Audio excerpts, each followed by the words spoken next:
જંગલો એ આપણી જીવાદોરી સમાન છે. ધોરણ 6ના સામાજિક વિજ્ઞાન વિષયનો 13મો એકમ ભારત વનસ્પતિ અને વન્યજીવ અંતર્ગત અમે જંગલોના પ્રકાર અને તેનું મહત્વ જણાવીશું.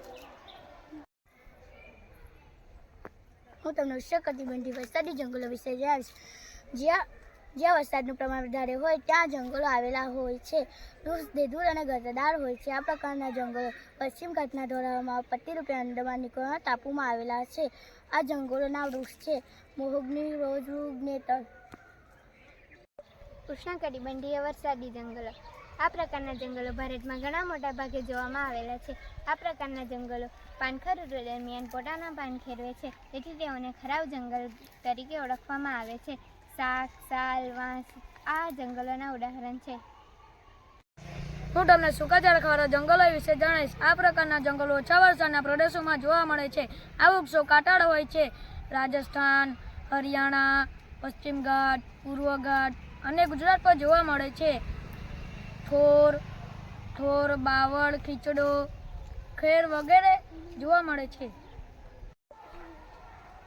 હુમાયુન જંગલ. આ પ્રકારના જંગલો ભટ્ટીના ખારા પાણીમાં વિચરે છે. આ પ્રકારના જંગલો પશ્ચિમ બંગાળ, ગુજરાત, અંદમાન નિકોબાર ટાપુ અને સમુદ્રના કિનારે આવેલા છે. સુંદરી વન આ પ્રકારનું જંગલ છે. ઉદાહરણો તરીકે સુંદરી અને ચેરી. પર્વતીય જંગલો. આ પ્રકારના જંગલો તેના નામ પ્રમાણે પર્વતીય વિસ્તારમાં જોવા મળે છે.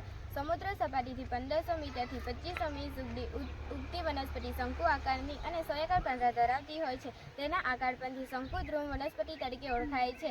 ચીન, પાઇના, દેવદાર તેના ઉદાહરણ છે. હવે મારા મિત્રો તમને જંગલોનું મહત્વ જણાવશે. જંગલો હવાને શુદ્ધ કરી વાતાવરણને પ્રદૂષિત થતું અટકાવે છે.